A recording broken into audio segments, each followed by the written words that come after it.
Welcome to News in Context. I'm Gina Valeria.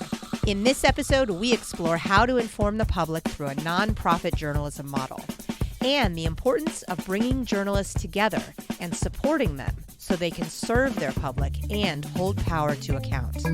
My guest is Dave Kaplan, Executive Director of the Global Investigative Journalism Network, or GIJN. GIJN supports investigative journalists around the world as they do the difficult and sometimes dangerous work of shining a light on issues that the public needs to know. Welcome, Dave. Let's talk a little bit about, what the Global Investigative Journalism Network is and does and why it's there. In the beginning, there were really three prototypes that started nonprofit investigative journalism. The original one was actually the Fund for Investigative Journalism, which still exists. It's based in Washington, D.C., and it began in 1969. And one of its first grants was to a young freelancer named Seymour Hersh to investigate a massacre in My Lai, Vietnam. And he ended up winning a Pulitzer for that. So it showed that this model of what we call now microgrants, microfinancing for investigative journalism had a place. The second group was 1975, the Investigative Reporters and Editors group, which was a professional association. This is right after Watergate, and American muckrakers felt a need to have their own association, and it took off. The first big project they did was the Arizona project, exposing who killed reporter Don Bowles in Arizona. That today is the largest professional association of investigative journalists, with like 5,000 members. The third group was the Center for Investigative Reporting, which was started by a bunch of freelancers in the Bay Area, from a ramshackle office in downtown Oakland, and then San Francisco, now in Berkeley or Emeryville.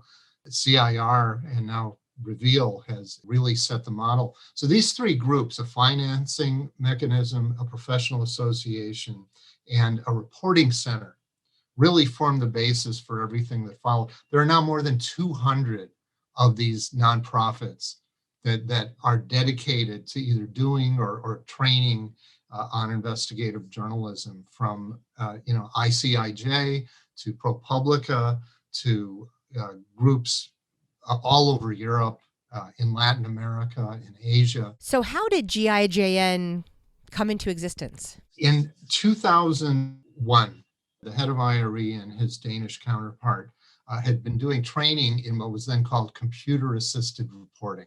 We now call it data journalism. And they were having a drink and said, hey, next year, why don't we invite the world? And let's just see who comes. So they sent out invitations to all these groups that were working on investigative journalism and had I-teams and were experimenting with data and new ways to process documents. We had no idea if anybody would come. 300 journalists from 30 countries came to Copenhagen in what had the feeling of a religious revival. People discovered that they weren't alone, that they had the same problems. They couldn't get access to documents and data, to sources. The officials were stonewalling them. Corporations were unaccountable. And it turned out the bad guys had gone international a long time ago. Globalization had made everything electronic and easy to move around. The Cold War had taken down borders, cell phones and the internet were changing everything. And journalism globally was still way back here. And what happened was the global conference electrified these networks that were ready to come together. And the thing just took off. 2011, we were getting so many requests for help around the world. And there was no institutional capacity. We basically fell to a different group every 2 years to reinvent the conference. There was no funding base. There was no staff. So I said, we need to form a nonprofit. I basically worked without pay for a year. And we were very passionate about this. We talked about creating a global hub for the world's investigative journalists. One just didn't exist.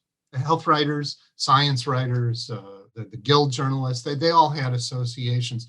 But the journalists who took, I think, a lot of the biggest risks, who used the most advanced tools, who went after the toughest stories, were kind of loners. And there was no association to back them up, to train a new generation, to kind of codify the methodologies that people were using, particularly at a time when technology was changing so fast and data journalism was coming into its own. So it suddenly took off. I mean, we knew it was the right idea at the right time, but even we were surprised at how quickly it grew.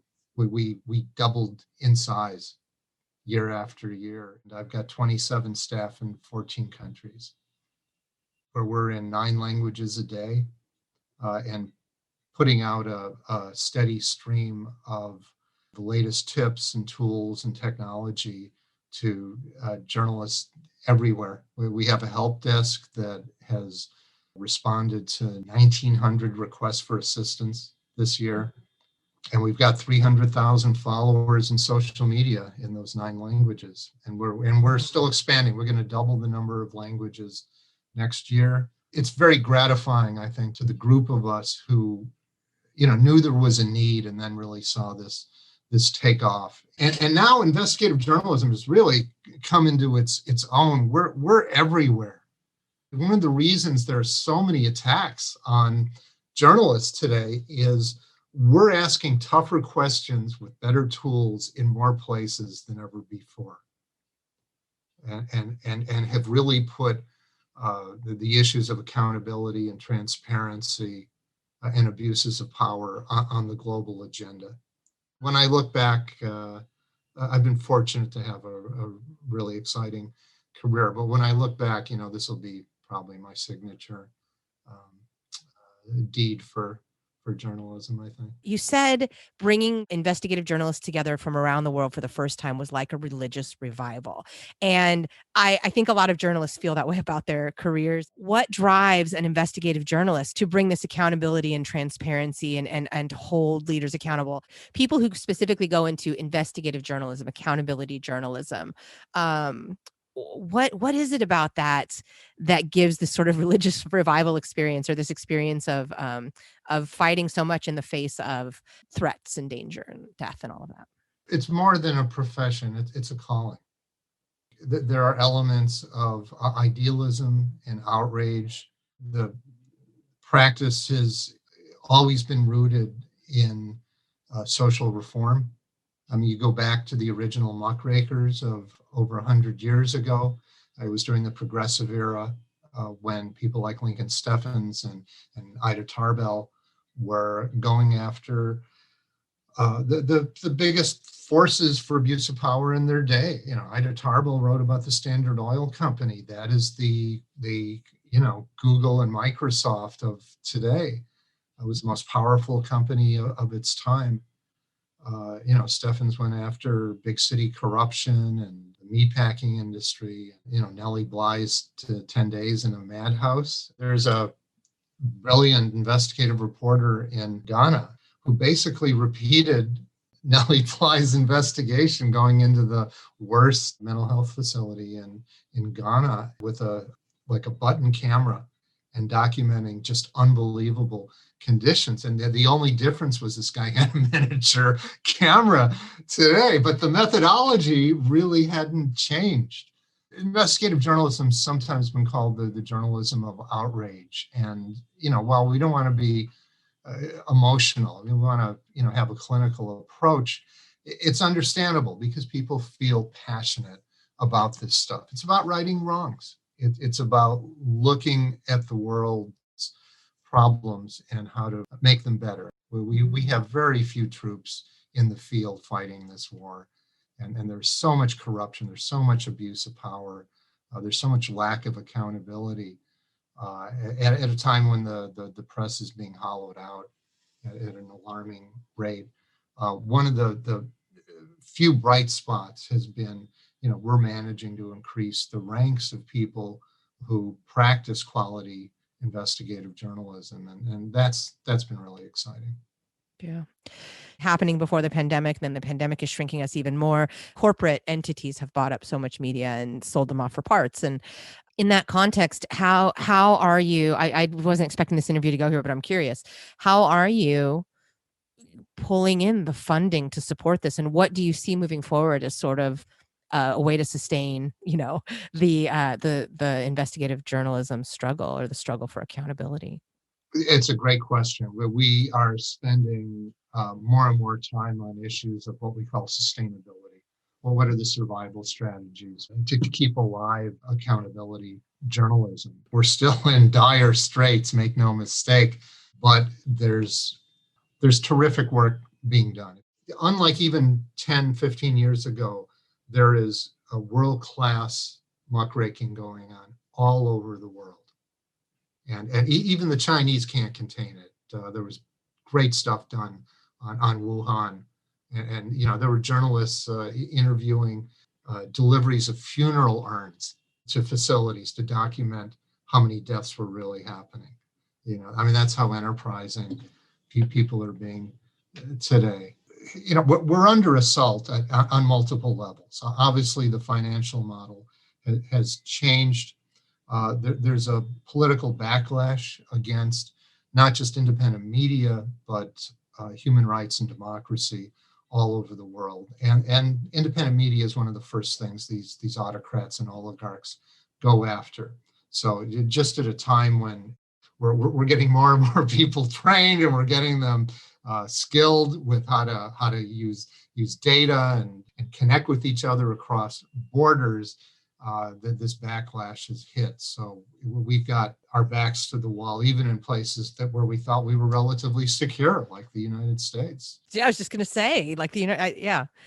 What does the fact that the U.S. has shifted in its power mentality over the past few years, what does that do to investigative journalists in other parts of the world? I mean, was there any sort of, well, we got to toe the line a little bit, and now we're free to kind of attack the journalists? Or boy, it's there's a long and complicated answer. There's a field that has arisen since the Cold War ended called media development. Like there's foreign assistance to develop agriculture and industry and civil society, independent judiciary and good law enforcement. Billions of dollars have gone from North America and Western Europe to empower independent media around the world. Increasingly, partly because of our efforts, more is going to investigative journalism. The World Bank, USAID, the European Union, all have recognized that investigative journalism is as fundamental a building block, that accountability journalism is as fundamental a building block to a healthy, just, and economically developed society as all these other facets, as having good agriculture and industrial policy and good schools and good cops. You need a watchdog press. That's helped. It's helped create nonprofit investigative centers, NGOs with watchdog capability, who are often staffed by former journalists, cross-border networks that are doing God's work in training and equipping journalists around the world. The UN has recognized this. UNESCO supports it. The biggest single donor of this is the United States government, believe it or not. It's USAID. Third is the State Department.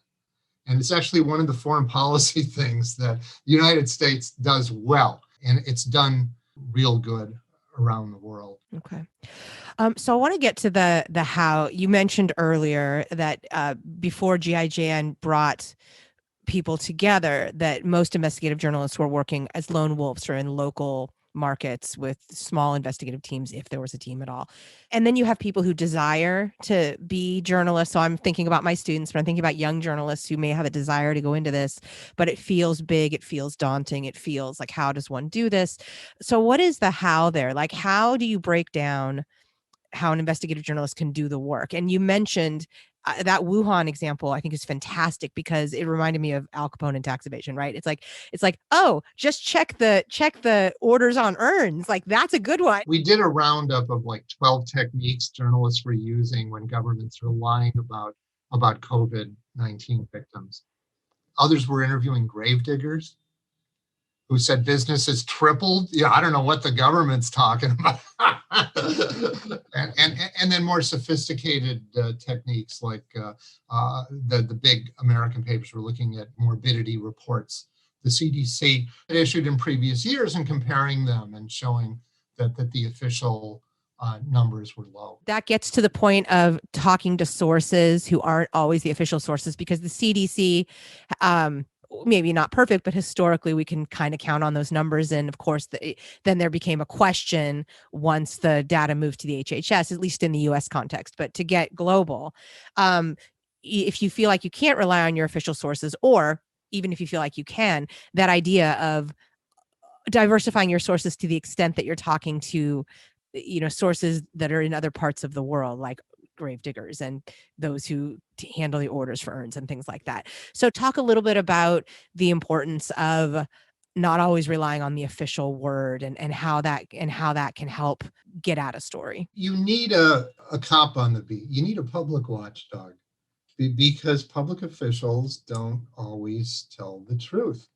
And particularly in societies that don't have guardrails for accountability, this becomes even more important, where government lying becomes a way of life. And I think we've gotten a glimpse of what that's like during the Trump administration, where public utterances bear no resemblance to reality. Our colleagues overseas, have looked at this and said, hey, well, welcome to the club. We've lived like this in Eastern Europe, in China for decades now. You're listening to News in Context. I'm Gina Valeria. We're talking with Dave Kaplan, Executive Director of the Global Investigative Journalism Network, or GIJN. Even in places like China and Vietnam, where there's still Communist Party rule, there are people high up in the government who understand the need for independent media. There's a realization among any official with a public spirited mind that you have to have an independent source of information that is checking whether your stock market is rigged, whether your businesses can play on an even playing field, whether the medicine your citizens are taking at night is safe, whether the food you eat in the morning is poison, whether the toys your kids play with are safe. People often make the mistake of thinking investigative reporting is about crime and corruption. That's often a factor, but the mere fact that there's criminal conduct doesn't mean it's an investigative story. It could be about schools and children and how women are treated in a society, persecution of minorities and dissidents. Again, for a society to be just and democratic and to develop for all of its citizens, you've got to have those independent and critical voices asking tough questions about accountability, about whether power in that society is used in an accountable fashion. When you have people who have power in a given society, whether it's through political or corporate or social means, are they using that power in a way that is accountable to the public? And the root of accountable is an account. Having an accountant, it's like we're the ones who are trying to balance the books of power in society. If there's too much red, someone needs to blow the whistle. To play an existential devil's advocate, why is that important? Why is it important to hold power to account? Why is it important to have a just society? Unjust societies fail. If we're going to continue to progress as a species, you're asking an existential question. It's good that slavery was ended, that women's suffrage came, that smallpox and polio were eradicated, that the civil rights movement happened. If you take these things as a given, how do you get there? Well, there has to be people who are exposing the very serious problems that underlie these social maladies. We're not the only solution, but to have an inquisitive watchdog media that asks these tough questions is the first step toward solving them. And obviously, you've got to have groups that will take up the call and push for reform, and the political process has to, be not completely dysfunctional. And I think this goes back to your original question, why do we do this? It's because we want to leave the world a little better. And that we care about underdogs and people being exploited. I'm a child of the 60s. I came out of the anti-war movement, caught the very end of it. And for me, when I started calling myself a journalist, it was a little corner of the world that I could change. It gave me just a little bit of influence so that I could investigate and call attention to issues far beyond what I ever thought I could as a kid concerned about these issues. When you say that, the idea of holding people to account and making the world a better place, it's like speaking up. I'm wondering if you can talk a little bit about some anecdotes around the world of investigative journalism. You've mentioned a couple, but investigative journalism that your organization has supported that you're really proud of, or things that have stood out to you. Part of what we do is bringing people together. We get these amazing stories. I'll point to two stories that we did that I think made a real difference. One was the piece I mentioned about different ways to document the real death toll from COVID-19 when your government's lying about it. And we surveyed journalists all over the world, from China to the UK, and how they were doing that. We did another piece looking at some pretty advanced forensic analysis that the New York Times and a handful of other papers and groups have been doing, analyzing when security forces open fire or attack protesters at public demonstrations. Through audio and video analysis, there are some pretty effective ways to determine who shot the first shot and who attacked whom. It's amazing stuff. Both of those stories have been viewed thousands of times in 80 countries by journalists. That's GIJN doing its job. It's providing the know-how on how to do this stuff and arming journalists so they've got state-of-the-art tools to do accountability reporting. That's exciting stuff. You talked about your own draw. What would you what sort of sensibilities might students want to cultivate or hone if they want to do investigative journalism? We've lost so much with the financial model and our thinning ranks. Some of it, certainly not all, but some of it is made up through the technology, the very technology that's knocked us on our asses, is also helping us get back up. The cost of entry into the media space has never been lower. Anybody can open up a news site. One of the US groups, Lion, they're an association of local publishers, and they do a lot of cool startup stuff. They just put out a kit, a startup kit for anybody to start their own online news organization. It's completely cool. And then we've taken the nonprofit model and sort of married an NGO structure with a journalism model. Quality journalism sites have the same distinction or status as an environmental or human rights group. That you should support that publicly through donations and grants. Schools have played a really important role. We have centers for investigative journalism at almost all the major journalism schools or investigative reporting programs. This model is spread overseas as well. Cal teamed up with the New York Times this year to cover the pandemic. We've lost a lot of ground and we're playing catch up, but I think they're experimenting with a lot of different models, and because it's such a calling, we're not giving up. And at the same time, there's been a kind of a metamorphosis in the nonprofit sector. NGOs that sort of had a watchdog function now are getting into investigations. Greenpeace internationally has like 3 investigative teams. Global Witness in London they're basically made up of former investigative journalists documenting kleptocracies and pilfered wealth. There's a bunch of hybrid groups that are doing amazing stuff with investigative tools. GIJN started what we call a citizen investigative project. We have so many people from NGOs and citizens groups coming to learn how to do this stuff that we created a whole guide. How do you find out who's polluting your neighborhood? How do you get an asset disclosure form from your local politician? Who owns the property in your community? People are asking these questions. We call them public interest investigators. The numbers of sort of hardcore full-time investigative journalists worldwide are only in the thousands. There's not that many of us. But the number of journalists are in the hundreds of thousands, and they all use investigative skills to some extent. And you got book authors and documentary producers, freelancers.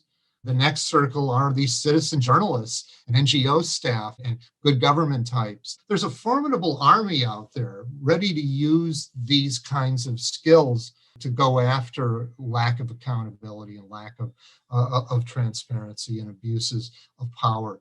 That's pretty heartening. I was going to ask you about how do investigative journalists deal with misinformation. And you mentioned a second ago, we've lost ground. And I'm assuming what you meant was with our current government and with the fact that the bad guys went global. But I'm wondering, is there anything you want to add or say about misinformation and dealing with that as you try to put out this? Yeah, you really can't have a discussion like this without addressing the age of misinformation. It's become just an onslaught. I think we woke up just a few years ago to find out we were in a war we didn't even know we were in, and we were getting our asses kicked. Again, our colleagues overseas saw this early on. Eastern Europe with, the Russians have been disinformation specialists for years. Dictators and kleptocrats have used this kind of really Orwellian attacks on the media and the public for years, and it's scary how effective this stuff has been. That you can just keep repeating something and people start to accept it as truth. The lack of the ability to think critically among such vast amounts of the population, it makes what we do, I think, even more important. That there need to be people who bear witness to history and others who document that there is objective truth. And our job is indeed writing that first rough draft of history and making it as accurate and fair and durable as possible. This is what civilization's built on. That's why this is a calling, Journalism goes back to the first guys coming back from the hunt, telling the story around the fire. What if they're making that shit up? The tribe's going to starve because they don't have accurate info about where the buffalo are, So it's really important we get this right. But the technology has so transformed the environment we face. We're still trying to get our arms around it, and we're just outgunned, we're outfinanced. Until recently, we've been outmaneuvered, but we're catching up. Thank you to my guest, Dave Kaplan, Executive Director of the Global Investigative Journalism Network, or GIJN. For more information, to find resources, or to check out the amazing stories from brave and enterprising investigative journalists around the world, go to GIJN.org.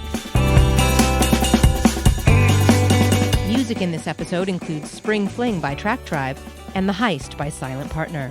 In addition to hearing News in Context every Friday at 8:30 a.m. and 6:30 p.m. on KSFP 102.5 in San Francisco, you can hear it on Spotify, Stitcher, Apple Podcasts, iHeartMedia, Google Play, Google Podcasts, Podbean, YouTube, and PRX. We're also on Facebook and Twitter at News in Context SF, and on Instagram at News in Context. And you can find links to all of that at newsincontext.net. I'm Gina Valeria. Thank you for listening.